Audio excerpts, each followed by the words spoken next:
কোরআনে কারীমের 22 নম্বর সূরা সূরা হজ্জের 27 নম্বর আয়াতের কিছু অংশ আমরা তেলাওয়াত করেছি। আমরা আজকে খুব বেশি কথা শুনব না ইনশাআল্লাহ। আমরা জানি যে হজ্জের মাসগুলো চলছে, মানুষ অনেকেই হজ্জের জন্য চলে গিয়েছেন, আবার কেউ পথে আছেন, কেউ যাবেন। আল্লাহর কাছে চাইব আল্লাহ যেন আমাদের সবাইকে হজ্জে মকবুল হজ্জে মাবরুর আমাদের জন্য কবুল করেন, বলেন আমিন। আমরা সবাই যেতে চাই কি চাই না? পৃথিবীর সবথেকে ভালো লাগবার জায়গা হচ্ছে বাইতুল্লাহ, যেখানে গেলে ভালো লাগে, অসুস্থ মানুষ অসুস্থ হয়ে যায়। আল্লাহ আমাদেরকে কবুল করুক। আমরা যে আয়াত পড়েছি এটার লম্বা তাৎপর্য আছে, এই আয়াতের লম্বা তাফসীর আছে। আমরা চেষ্টা করব পুরা হজ্জের আলোচনাকে আমরা একটা আলোচনায় নিয়ে আসতে, কিন্তু এই সময়ে এতটুকুন আলোচনা হয়ে ওঠে না। একটা আলোচনায় সবগুলো বিষয় নিয়ে আসতে পারলে আপনারা অনেক সহজে বুঝতে পারবেন এবং না যাওয়ার পরেও মনে হবে যে চোখের সামনে দেখতে পাচ্ছেন। আল্লাহ পাক বলছেন ওয়াযিন ফিন নাস বিল হজ্জ। ইব্রাহিম আলাইহিস সালাতু ওয়াস সালামকে আল্লাহ বললেন মানুষের মাঝে হজ্জের ঘোষণা করে দাও। ওয়াযিন ফিন নাস বিল হজ্জ, মানুষের মাঝে হজ্জের ঘোষণা করে দাও। ইয়াতুকা রিজালুম ওয়া আলা কুল্লি দামিরি ইয়াতিনা মিন কুল্লি ফাজ্জিন আমিক, ওরা তোমার কাছে আসবে পায়ে হেঁটে, আর কখনো আসবে উটের পিঠে সওয়ার হয়ে, ক্ষীণকায় উটের পিঠে সওয়ার হয়ে। ওরা আসবে দূর দূরান্ত পথ অতিক্রম করে তোমার কাছে, কখনো পায়ে হেঁটে, কখনো উটের পিঠে। পায়ে হাঁটাও নাই, উটের পিঠও নাই। এখন বিমানে মানুষ যায়, ওখান থেকে গাড়িতে করে যায়। মানে যখনকার কথা ছিল তখনকার সবথেকে দামি বাহনের নাম ছিল উট। এই কথাই আল্লাহ বলেছেন। ইব্রাহিম আলাইহিস সালাতু ওয়াস সালামের এই ঘোষণা আল্লাহ রব্বুল ইজ্জত ওয়াল জালাল ইব্রাহিমকে বললেন। সারা দুনিয়াতেই এখন হজ্জের মৌসুম চলছে, হজ্জের প্রস্তুতি চলছে। ইব্রাহিম আলাইহিস সালাম যে ডাক দিয়েছিলেন, যে আওয়াজ দিয়েছিলেন, আজ ওই আওয়াজ এই পৃথিবীর মানুষের কানে কানে পৌঁছে যাচ্ছে এবং পৌঁছে গিয়েছে। আলহামদুলিল্লাহ। ইব্রাহিম আলাইহিস সালাতু ওয়াস সালামের আওয়াজ, এই ঘোষণা আজও পৃথিবীর সর্বত্র গুঞ্জরিত হচ্ছে। পৃথিবীর কোণা থেকে, পৃথিবীর বিভিন্ন জায়গা থেকে মানুষ হজ্জের জন্য প্রস্তুতি নিচ্ছে এবং যাচ্ছে। যতই দিন যাচ্ছে কবর আমাদের কাছাকাছি আসছে। কবরে যাওয়ার আগেই আমরা হজ সেরে নিতে হবে, যাদের উপরে হজ ফরজ। আমি কি বুঝাতে পেরেছি? যাদের উপরে হজ ফরজ, কবরে যাওয়ার আগে এই হজটাকে আদায় করে নিতে হবে। কিন্তু আমরা দেখবেন হজ ফরজ হয়েছে 30 বছর আগে, হজ করতে যায় না। আর একটু সময় যাক, ছেলে মেয়েকে বিয়ে শাদী দিই, অবস্থা আরেকটু ভালো হোক, আমি একটু স্বাভাবিক হই, ঝামেলা কম হোক, এরপরে হজ্জে যাব। মনে রাখবেন এটা যখনই ফরজ তখনই আদায় করে নিতে হয়। আদায় না করা পর্যন্ত আপনি গুনাহগার। জীবনে ফরজ হজ একবার হয়। হজ ফরজ হয় কয়বার? জীবনে ফরজ হয় একবার। যখনই হয় আপনি তখনই আদায় করে নেবেন। আপনি যদি প্রত্যেক বছর যান এটা আপনার ব্যাপার, কিন্তু আপনি ফরজ হবে একবার। আপনি যান প্রত্যেক বছর হজ করতে, কথা হচ্ছে এটা তো ফরজ না। ফরজ তো হবে একবার, বারবার যাচ্ছেন কেন? ভালোবাসার টানে 8-10 লাখ খরচ করে আল্লাহর বাড়িতে আপনি গেলেন, এটা ভালো কথা। কিন্তু আপনি হজ করতেছেন বারবার, আপনার বাবার হক দিচ্ছেন না, মায়ের হক দিচ্ছেন না, ছেলে সন্তানের হক দিচ্ছেন না, মেয়ে সন্তানের দিচ্ছেন না, আত্মীয় স্বজনের হক দিচ্ছেন না, আপনি ঠিকমতো নামাজ পড়তেছেন না, আপনি মিথ্যা কথা বলেন, আপনি আমানতের খেয়ানত করেন, আপনি সবগুলো ধান্দাবাজি করেন, আবার প্রত্যেক বছর হজ্জে যান, আল্লাহ বলছেন এটা শয়তানি। কথা বলেন, এটার নাম কি? শয়তান। আপনার তো ফরজ হয়েছিল একবার, আপনি বারবার যাচ্ছেন কেন? আপনার তো আরো বহুত কাজ ফরজ আছে, এগুলো আদায় করছেন না কেন? পাবলিকের হক দেওয়া ফরজ, নামাজ পড়া ফরজ, রোজা রাখা ফরজ, মা বাবার হক দেওয়া ফরজ, ছেলেমেয়ের হক দেওয়া ফরজ, ভাই বোনের হক দেওয়া ফরজ, আত্মীয় স্বজনের অধিকার দেওয়া ফরজ নাকি? আপনি সব বাদ, শুধু হজ্জে দৌড়তেছেন, ওর কোনো কাজ নাই। আপনার জিন্দগিতে ফরজ হজ একবার, আপনি যদি বারবার যান আপত্তি নাই, কিন্তু যেতে হলে বাকি ফরজগুলো আদায় করে যাবেন। ঠিক আছে তো ইনশাল্লাহ? কিছু মানুষের চিন্তা হলো সারা বৎসর 11 মাস চুরি চামারি শয়তানি বদমাইশি বাটপারি মানুষের মায়ের দৈরি করে টাকা পয়সা জমাইলাম, এরপরে কাবা ঘরে গিয়ে কান্নাকাটি করলাম, আল্লাহ আমি তো তোমার বাড়িতে আসছি, তুমি ডাক দিছিলা, এই যে আমি আসছি, এখন আমার মাফ করে দাও।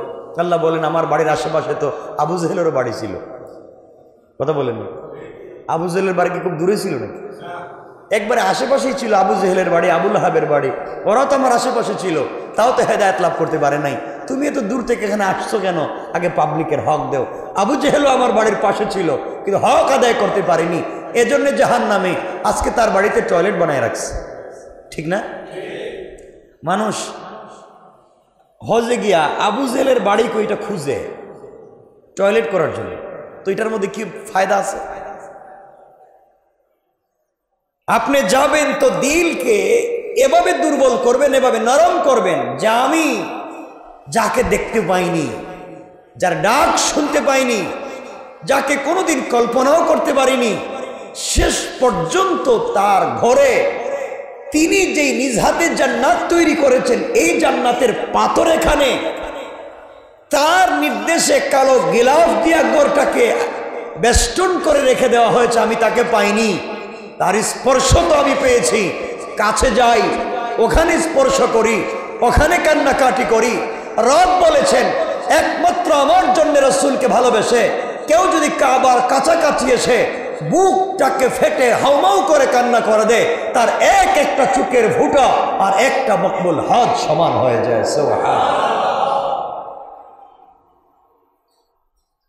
মানুষ ওখানে গিয়ে দুনিয়ার কাজে লিপ্ত হয়ে যায়।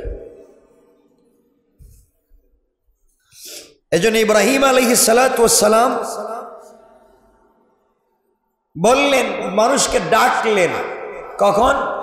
যখন কাবাঘর তৈরি হয়ে গেল। এখানে লম্বা ইতিহাস, আমরা আজকে সেই ইতিহাসের দিকে যাব না। ইসমাঈল আলা নবিয়্যুনা আলাইহিস সালাতু ওয়াস সালামকে কোরবানি করবার নির্দেশ দিয়েছিলেন ইব্রাহিমকে আল্লাহ, এবং আরো অনেকগুলো পরীক্ষা করেছিলেন, 10টা, 20টা, 30টা, 35টা, 70টা। ইব্রাহিম আলাইহিস সালাতু ওয়াস সালাম আল্লাহর সকল পরীক্ষায় উত্তীর্ণ। এত আসতে বললেন? প্রত্যেকটা পরীক্ষায় ইব্রাহিম আলাইহিস সালাতু ওয়াস সালাম উত্তীর্ণ। এজন্য আমরা হলাম ইব্রাহিমি মুসলিম, মিল্লাতা আবিকুম ইব্রাহিম, মুসলিম মিল্লাতের পিতা, যার নাম বলেন, যার নাম ইব্রাহিম আলাইহিস সালাতু ওয়াস সালাম। ইব্রাহিমকে আল্লাহ যতগুলো নির্দেশ দিলেন সব পালন করতে পারলেন। এক পর্যায়ে আল্লাহ বলেন, ইব্রাহিম তুমি আমার ঘর তৈরি করো, আমার ঘর তৈরি করো, কারণ পৃথিবীর প্রথম ঘর, ইন্না আউওয়ালা বাইতিন মুদিআ লিন-নাস লাল্লাযী বিবাক্কাতা মুবারাকা। আল্লাহ বলছেন এই পৃথিবীর সর্বপ্রথম ঘর, ইন্না আউওয়ালা বাইত, পৃথিবীর সর্বপ্রথম ঘর, উদিআ লিন-নাস, যা একমাত্র কেবলমাত্র শুধুমাত্র মানুষের হিদায়াতের জন্য তৈরি করা হয়েছে। কোথায়? লাল্লাযী বিবাক্কাতা, এটা বাক্কা শহরে। এটা ছিল বাক্কা, এখন আমরা বলছি মক্কা। এই মক্কা শহরে এই গড় কি? মুবারাকা। এই গড় হচ্ছে বরকতময় গড়। সুবহানাল্লাহ বললেন না? আল্লাহ একটা গড়কে বলেছেন ডাইরেক্ট, লাল্লাযী বিবাক্কাতা মুবারাকা, মক্কা নগরীতে যে গড় আছে তা পূর্ণাঙ্গ বরকতময়। এই গড় কোনটা? কাবা। কোনটা? গিলাফ দিয়ে যেটাকে রেখে দিয়েছে, এটা হচ্ছে মুবারাকা, বরকতময়। এই গড় এত বরকতময়, আল্লাহ বলেন আমি যখন পৃথিবীতে কোনো বারাকা, কোনো রহমত দিতে চাই, তখন আমার কুদরতের হাত দিয়া ডাইরেক্ট কাবা গড়ের ছাদে দিয়ে দিই। এই গড়টা কত বরকতময়, আমি এখানে দিয়ে দিই। এই গড় মুবারাকা, এই গড় বরকতময়। যত বরকত এখানে আছে, তোমরা এখানে গিয়েছ, সব বরকত তো এখান থেকেই পাবা। দোয়া করতে আল্লাহর কাছে ভাবে দোয়া করেন, আল্লাহ আপনি যত বারাকা, আপনি যত রহমত এই গড়ে আপনার পক্ষ থেকে নাজিল করেছেন, আমি জানি না কেমনে দোয়া করে আপনার কাছে চাইতে হয়। আমি তো আপনার ঘরের কাছাকাছি এসেছি, কাছে পাশে এসেছি, গিলাফ তো ধরে ফেলেছি, তুমি সবগুলা বারাকা আমাকে দিয়ে দাও। রব বলেন তখন আমি সবগুলা বারাকা তার জন্য, একবারে তার জন্য আমি আল্লাহ সবগুলো নাজিল করে দিই। সুবহানাল্লাহ। এরপরে বলেছেন ওয়াহুদাল লিল আলামিন, এই গড় পুরা পৃথিবীবাসীর জন্য হিদায়াত। সুবহানাল্লাহ বললেন, এই গড় মানুষের জন্য হিদায়াত। ওয়াহুদাল লিল আলামিন, এই গড় পুরা পৃথিবীবাসীর জন্য হিদায়াত, হিদায়াতের গড়।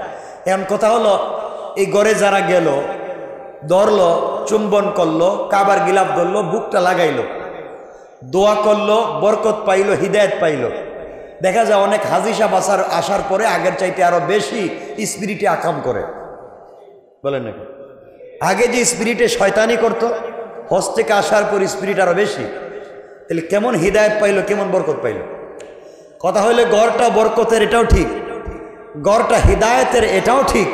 ও হিদায়াত পাইল না, এর কারণ তার ভিতরটা সে নিজেই নষ্ট করে দিয়েছে। ঠিক কিনা বলেন?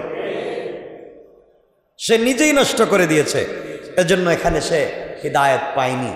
এই গড়ে আমরা ধরবার জন্য, এই গড়কে ছুঁয়ে দেখবার জন্য, এই গড়ের কাপড়কে স্পর্শ করবার জন্য মানুষ জীবনের সর্বোচ্চ শক্তি দিয়া ঝুঁকি নেয়, ঠিক না? না নেয় না? অথচ এই গড়ের হাতিমে, এই গড়ের হাতিমে বসত আবু জাহাল। কি বলেন? আবু জাহাল বসতো না? হাতিমে কাবায় বসে তারা মক্কা চালাইতো, মিটিং মিছিল যা আন্দোলন করতো, বসতো এসে হাতিমে কাবায়। তে আবু জেহেল, আবু লাহাব, উতবা, সাইবা এরা তো হাতিমে কাবায় বসতো, যেখানে নামাজ পড়বার জন্যে আমরা লাইন ধরে থাকি, কখন জানি সুযোগ দিবে আর আমরা হুড়মুড় করে ঢুকে যাব। আর এই জায়গায় গোটা জিন্দেগি কাটাইছে আবু জাহাল, এরপর হিদায়াত পাইছে। কথা বলছেন না কেন? হিদায়াত পেয়েছে? কাবার চত্বরে ঘুমাইয়া হিদায়াত পেয়েছে? হিদায়াত পায় নাই, কারণ তার ভিতরটা ছিল জ্বালানো, তার ভিতরে ছিল না হিদায়াত। আজও আমরা ওখানে যাই, আজও আমরা হাজি সাহেব হই, কিন্তু হিদায়াত পাই না কেন? আমরাও জ্বালিয়ে দিয়েছি আমাদের ভিতর, আমাদের ভিতরটাকে ধ্বংস করে দিয়েছি। এই জন্য বিকলবিন সালিম, অন্তরটাকে পবিত্র করো। চমৎকার একটা অন্তর নিয়ে এখানে যাও, কিছু থাক আর না থাক, হিদায়াত এবং বারাকা নিয়ে আসতে পারবো ইনশাআল্লাহ। পারবো তো ইনশাআল্লাহ? বলেন না ইনশাআল্লাহ? ইনশাআল্লাহ। কিয়ামতের দিনে মানুষ যত আফসোস করবে, যত বিষয় নিয়ে, কিয়ামতের দিনে মানুষ যত বিষয় নিয়ে আফসোস করবে, এবং মৃত্যুর ফেরেশতা আজরাইলকে দেখবার পরে মানুষ যে বিষয় দুটা নিয়ে সব থেকে বেশি আফসোস করবে, চিন্তা করবে, মৃত্যুর সময় এবং কিয়ামতের দিনে সব থেকে বেশি আফসোস করবে যে দুটা ইবাদত নিয়ে। একটা ইবাদতের নাম হচ্ছে হজ। আল্লাহর রাসূল বলেছেন, কেউ যদি নির্বেজাল অন্তর নিয়ে, খালিস নিয়ত নিয়ে একবার আল্লাহর ঘর পর্যন্ত পৌঁছে যায়, তার জিন্দগির পুরো গুনাহকে আল্লাহ মাফির ওয়াদা দিয়ে দেয়। সুবহানাল্লাহ বলেন। আর একটা ওয়াক্তের নামাজ কত পরিমাণ সওয়াব? এক একটা রাকাত কত রাকাতের সমান? কত লক্ষ? মাত্র 1 লাখ। এক একটা রাকাত কয় লাখ? বলেন না, বলছেন তো, ঠিকই তো বলছেন। মাত্র 1 লাখ এক একটা রাকাত, মাত্র বলতেছি 1 লাখ এক একটা রাকাতের সওয়াব। এখন আপনি হজ্জে গিয়ে থাকতেছেন কয়দিন? অনেকগুলো দিন থাকতেছেন এখানে, তা কত রাকাত নামাজ পড়ার সুযোগ পাচ্ছেন? আপনি এখানে গিয়া বলবেন না অনেক লম্বা জার্নি করে আসছি, খুব টায়ার্ড, এখন গিয়ে আমি একটু হোটেলে ঘুমাই। আরে বাবা, ঘুমাইবার তো বহুত জায়গা আছে, ঘুমাইবার তো জায়গা বাড়িতে আছে। এখানে গেছো, যত পারো তুমি ইবাদত করো, 2টা কাজ করো, 2টা কাজ করো অথবা 3টা কাজ করো। সুযোগ থাকলে তেলাওয়াত করো, সুযোগ থাকলে ইস্তেগফার করো, আর বেশি বেশি সেজদা করো। কারণ এক একটা রাকাতে 1 লক্ষ রাকাতের সওয়াব। এখন আপনি চিন্তা করেন, এখানে যদি 20 দিন থাকেন বা 10 দিন থাকেন, আর আপনি যদি প্রত্যেক দিন কত রাকাত বলতাম? 100 রাকাত কি পড়বেনি? 100 রাকাত কি পড়ছেনি? 50 রাকাত ধরেন। কেউ যদি 50 রাকাত নামাজ পড়ে প্রতিদিন, তো কত লাখের সওয়াব? 50 লাখ, 50 লক্ষ একদিনে। তাহলে 20 দিন থাকলে 10 কোটি রাকাতের সওয়াব। আপনারা এত সহজ সুবহানাল্লাহ জুড়ে বললেন না? আর যে বেচারা এখানে বসে 10 কোটি রাকাত নামাজের সওয়াব পাবে, তার তওবা, তার ইস্তেগফার কত স্পিরিটে কবুল হবে চিন্তা করেন। কিন্তু আমরা ওখানে গিয়ে তো ওই গ্রামের ভাই আইছে, ওই শহরের ভাই, দেখা করো, আড্ডা মারো, হোটেলে খাওয়া দাওয়া করো, এই গল্প গুজবই রাত দিন শেষ। সময়কে কাজে লাগান।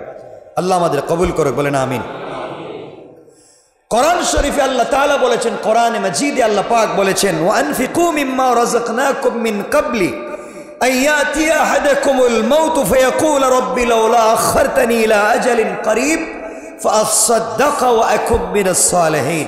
আল্লাহ রাব্বুল ইজ্জত ওয়াল জালাল কোরআনে কারীমের সূরা মুনাফিকুন 63 নম্বর সূরার 10 নম্বর আয়াত থেকে বলেছেন, আমি তোমাদেরকে যে রিজিক দিয়েছি তা থেকে ব্যয় করো তোমাদের কারো মৃত্যু আসার পূর্বে। তোমাদেরকে যা দান করেছি তা তোমরা ব্যয় করো মৃত্যু আসার পূর্বে। কি আসার পূর্বে? তাহলে মানুষ 2টা জিনিস নিয়ে আফসোস করবে, একটা হচ্ছে হজ, একটা কি বলেন না? হজ, উমরা। একটা জিনিস নিয়ে আফসোস করবে, আমার এত টাকা পয়সা ছিল, আমার এত সুযোগ সুবিধা ছিল, আমি উমরায় যেতে পারলাম না, আমি হজ্জে যেতে পারলাম না। বুঝতে পারবেন ওই দিন এটার উপকারিতা কি ছিল, ওই দিন মানুষ এটা নিয়ে আফসোস করবে।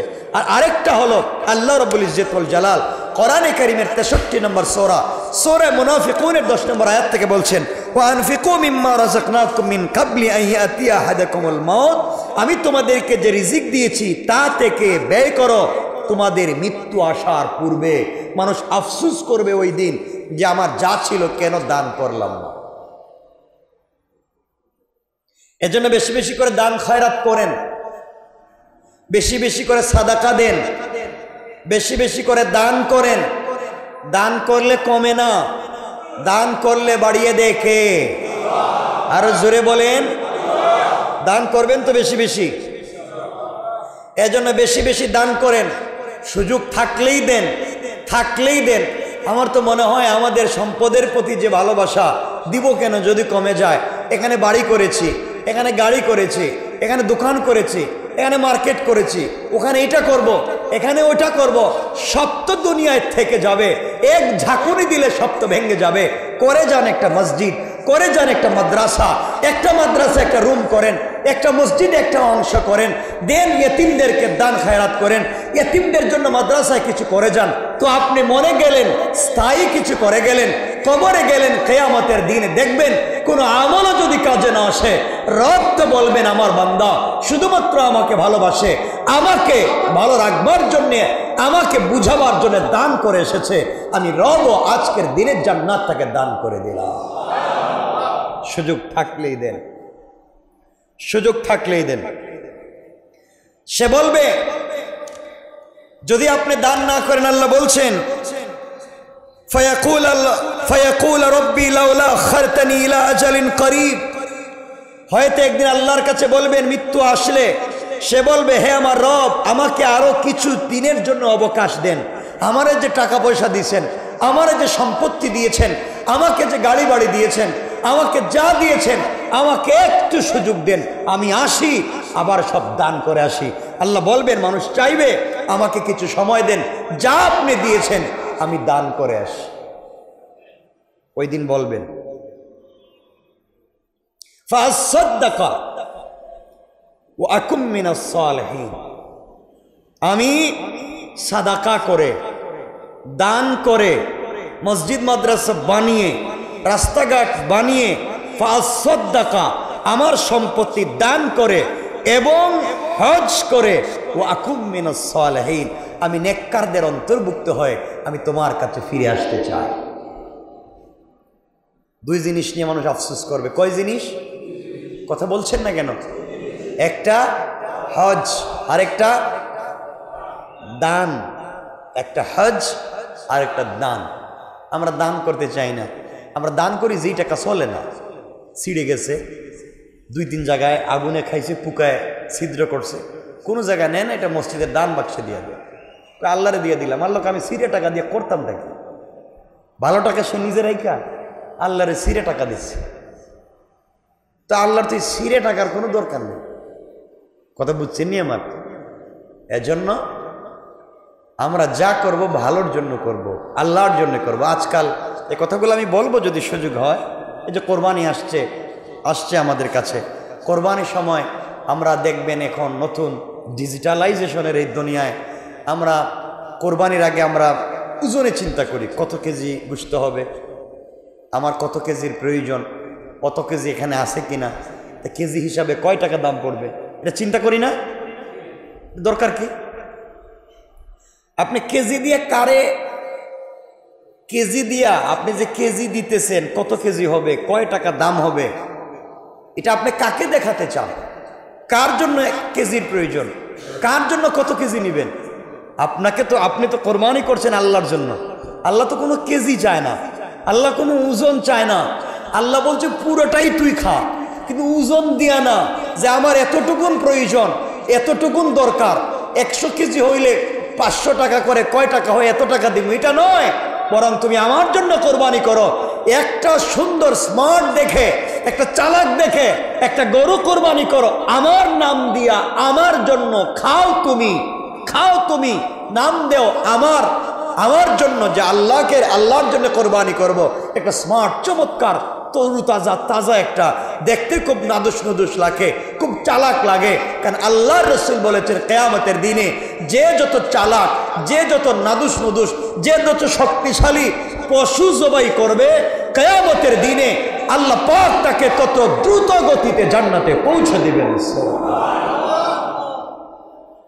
তাহলে আপনি ওজন দিয়ে লাভ হইব কি? এখানে তো ওজনের কোনো কথা নাই। এজন্যে মনে রাখবেন, আমরা যা করতেছি ওজন দিচ্ছি কেন? যে আমার এত কেজির প্রয়োজন, তো এত কেজি ওয়ালা একটা গরু কিনে, আমার আত্মীয় স্বজন বন্ধু বান্ধব এতজন তো এত কেজি কিনে। আরে বাবা, সবই পাবলিকরে দিয়ে দেন, কিন্তু যা চিন্তা করতেছেন এই চিন্তা বাদ দিয়ে আল্লাহর জন্য করেন।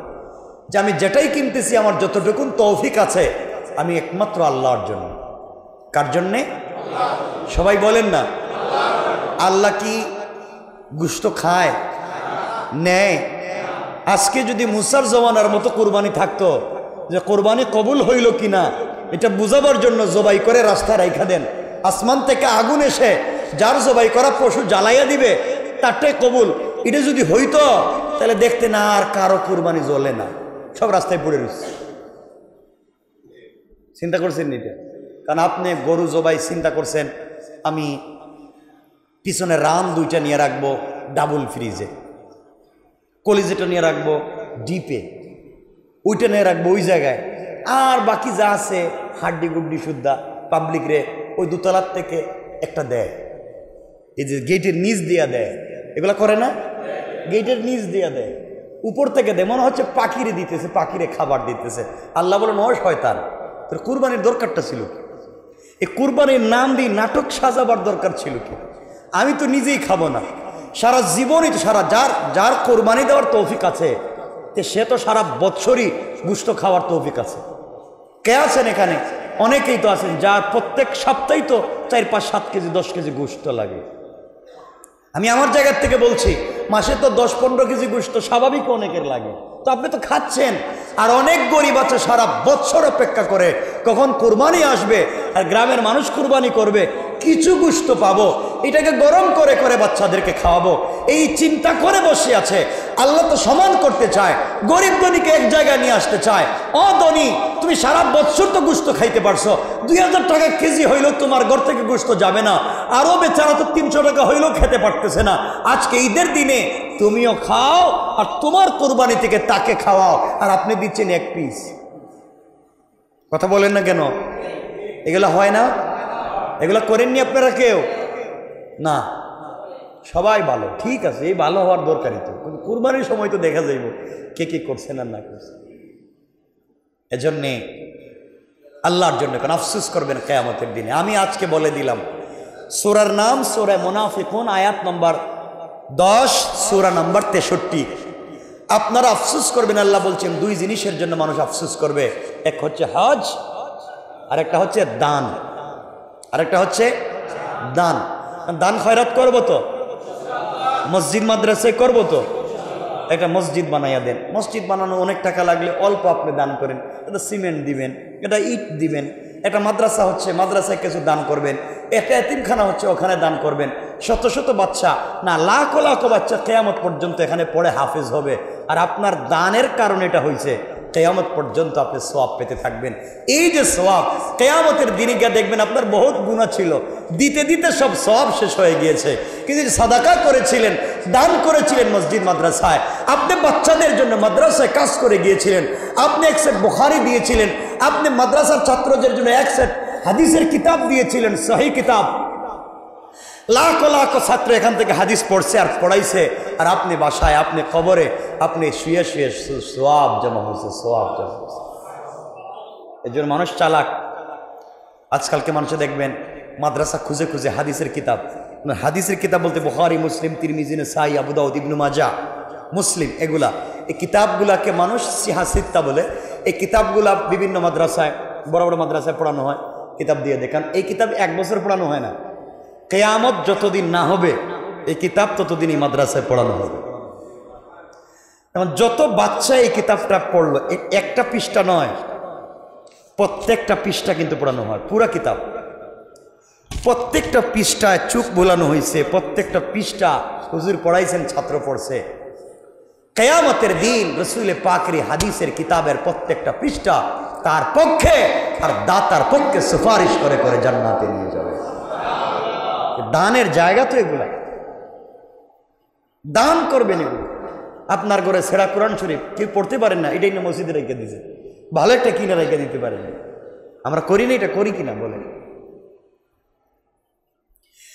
এই জন্য মনে রাখবেন, আল্লাহ রাব্বুল ইজ্জত ওয়াল জালাল বললেন, وأنفقوا مما رزقناكم من قبل أن يأتي أحدكم الموت فيقول رب لولا أخرتني إلى أجل قريب أصدق وأكن من الصالحين।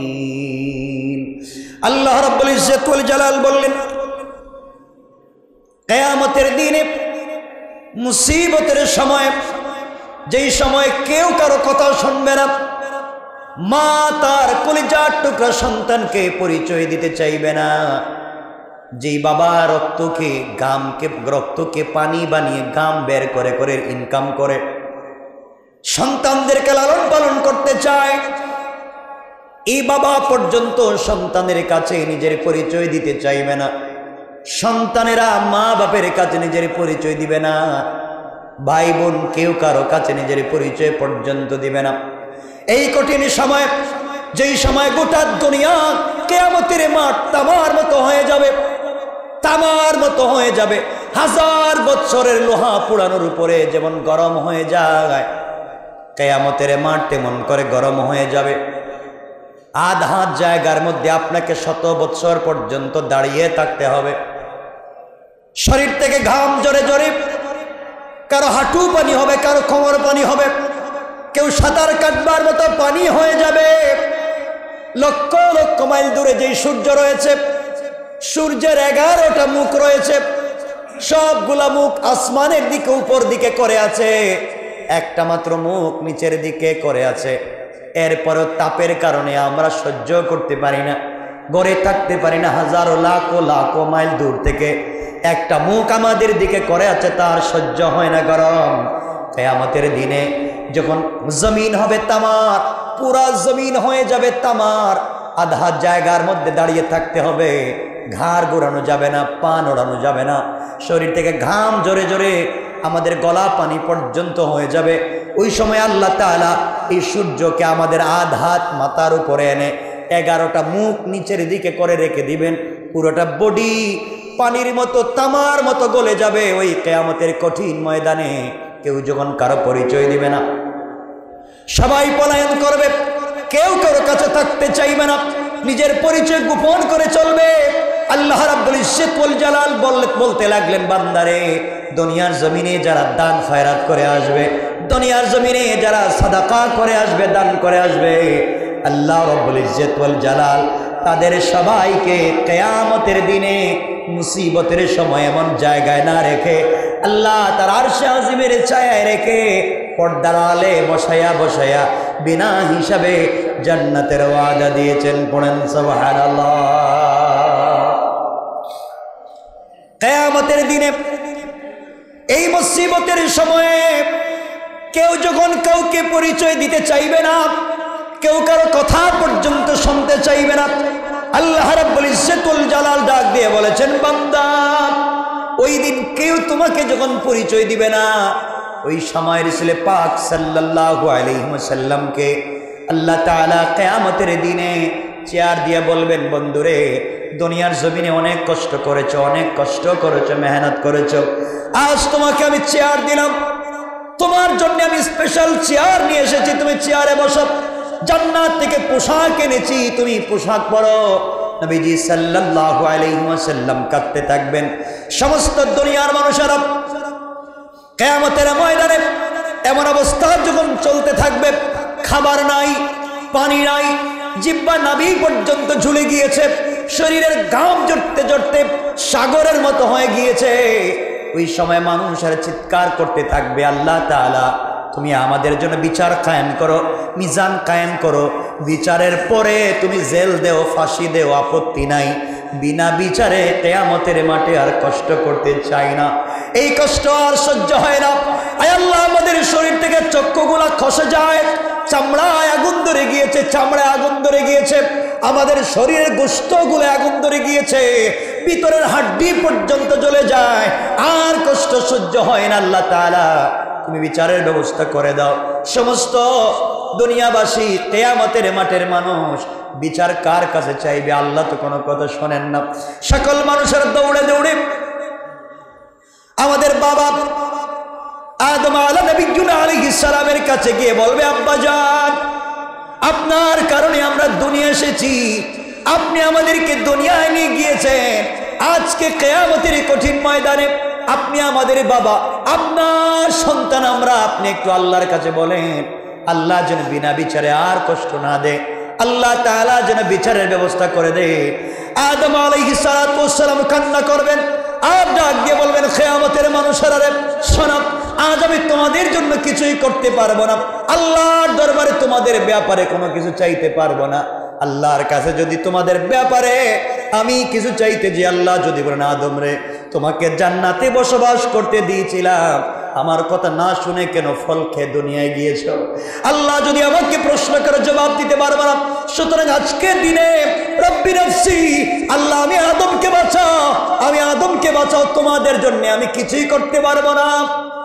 সমস্ত কিয়ামতের মানুষেরা কাঁদবে আর বলবে, আল্লাহ কার কাছে যাব? বাবা আমাদেরকে আজকের দিনে কোনো পরিচয় দিয়ে সাহায্য করতে চায় না। আদম বলবেন কিছুই যেহেতু করতে পারবো না, তোমরা যাও তো। আল্লাহ তাআলা একজনকে খলিল বানিয়েছেন, একজনকে খলিল বানিয়েছেন, বড় পরীক্ষা নিয়েছেন। এই পরীক্ষায় তিনি উত্তীর্ণ হয়েছেন, যার নাম ইব্রাহিম আলা নবিয়্যিনা আলাইহিস সালাতু ওয়াস সালাম। তোমরা ইব্রাহিমের কাছে যাও, তার কাছে গিয়ে তোমাদের দুর্দশার কথা বলো।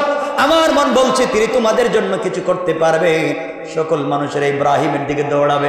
ইব্রাহিম রব্বি নফসি বলে কাঁদতেছেন, গিয়ে বলবে আপনি না আমাদের মিল্লতের বাবা, আপনি না আমাদের মিল্লতের বাবা, আপনারা আমাদের জন্য কান্না করেছেন, সবগুলো কুরবানি আল্লাহ আপনার উপর দিয়ে নিয়েছে, সবগুলো পরীক্ষা আপনি ফার্স্ট হয়েছে। আজকে আমাদের এই দুর্দশা আপনি আমাদের জন্য আল্লাহর দরবারে সুপারিশ করে আল্লাহ তাআলা যেন কিয়ামতের মাঠ কায়েম করেছে, মিজান কায়েম করে দে, বিচার শুরু হয়ে যায়।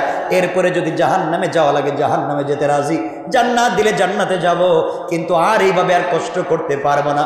ইব্রাহিম কাঁদতে থাকবেন আর বলবেন যাও আমার কাছ থেকে যাও, আজ আমি তোমাদের জন্য আল্লাহর দরবারে দাঁড়িয়ে কথা বলতে পারবো না। আল্লাহ যদি আমাকে বলেন ইব্রাহিম তুমি আজকে পাবলিকের জন্য আমার কাছে চাইলা, মানুষকে এর জন্য সুপারিশ করতেছো, আল্লাহ যদি আমাকে জিজ্ঞেস করেন ইব্রাহিম রে কেন তুমি তোমার বাপকে লাইনে আনতে পারলা না, কেন তোমার বাবাকে বুঝাইয়া লাইনে আনতে পারলা না, এই জবাবটুকু আমি দিতে পারবো না, এই জবাব আমি দিতে পারবো না। এই জন্য আজকের দিনে আমি আল্লাহর কাছে যেতে পারবো না, কোনো কথা বলতে পারবো না।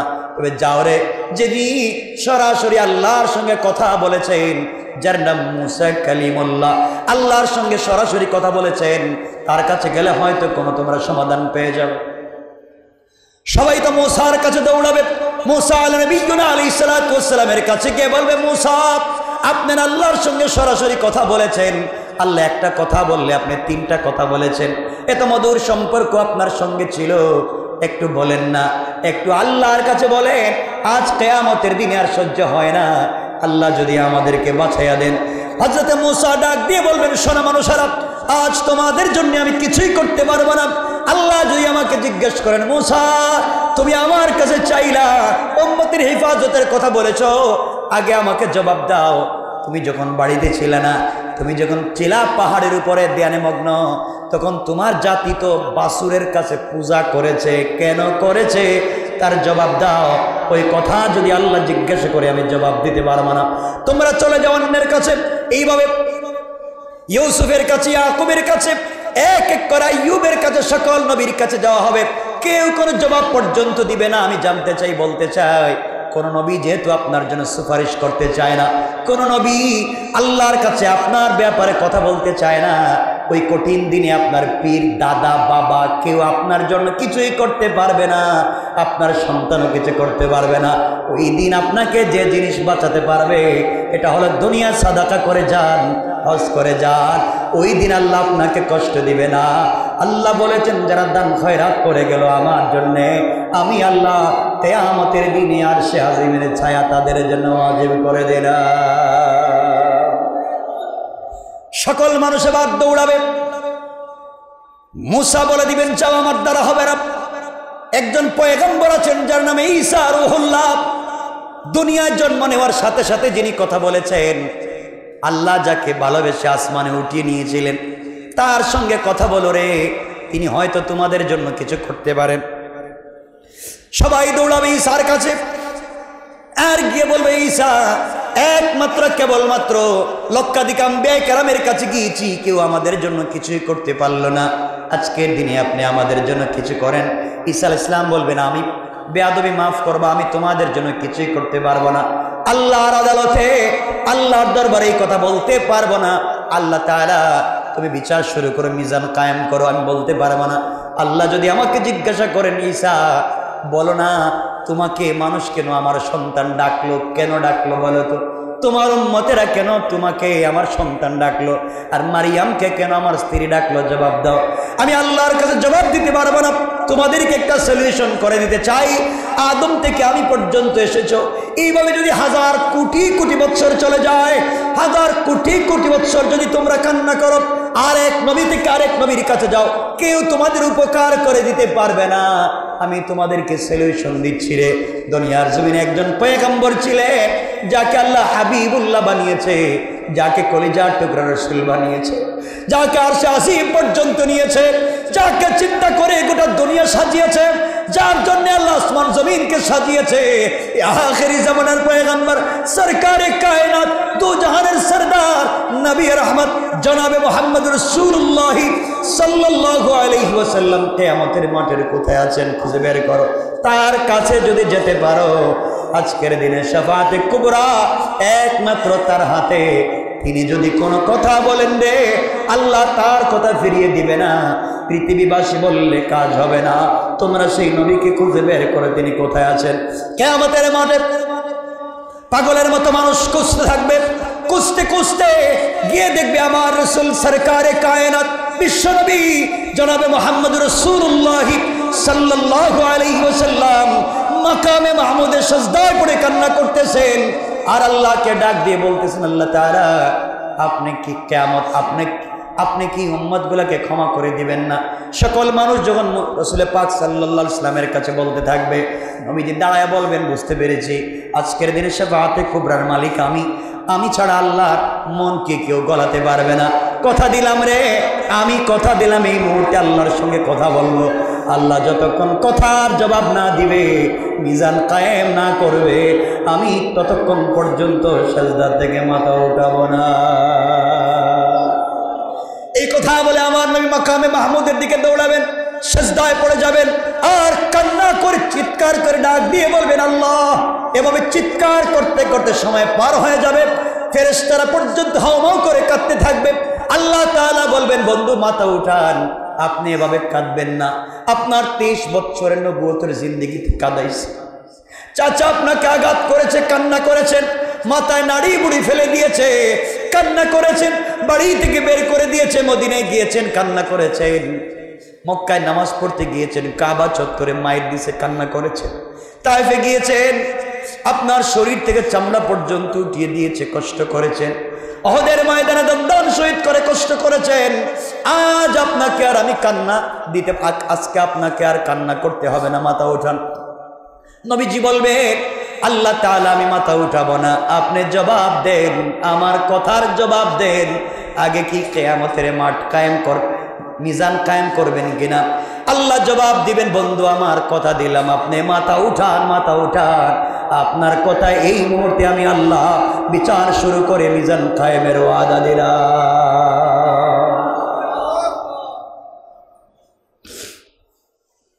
ওই দিন কারো কথা কাজে আসবে না, একমাত্র তোমার রাসূল আমার রাসূল আল্লাহর কাছে কথা বলবেন। আল্লাহ তাআলা মিজান কায়েম করবে, বিচার শুরু করবে। বিচার যখন শুরু হয়ে যাবে, আল্লাহ তাআলা একটা জায়গায় একটা চেয়ার দিয়ে বলবেন, বন্ধু আমার আপনি চেয়ারে বসেন, জান্নাতি পোশাক পরে বসে থাকেন, আর আপনাকে কষ্ট করতে হবে না। আল্লাহ তাকিয়ে দেখবেন নবীজির চোখ মুখ ফুলে গিয়েছে, ঠোঁটগুলো কাঁপতেছে। আল্লাহ বলবেন, বন্ধু এখন কান্না করেন কেন? আপনি চেয়ারে বসেন না কেন? আপনি পোশাক পরেন না কেন? রাসূল বলবেন, আল্লাহ তাআলা আপনি যখন বিচার শুরু করবেন, আমি যদি চেয়ারে বসে থাকি আর আপনার ফেরেশতারা টেনে টেনে আমার উম্মতকে যদি জাহান্নামে নিয়ে যায়, কে দেখবে, কে তাদেরকে আটকাবে? এই জন্যে আমি চেয়ারে বসবো না।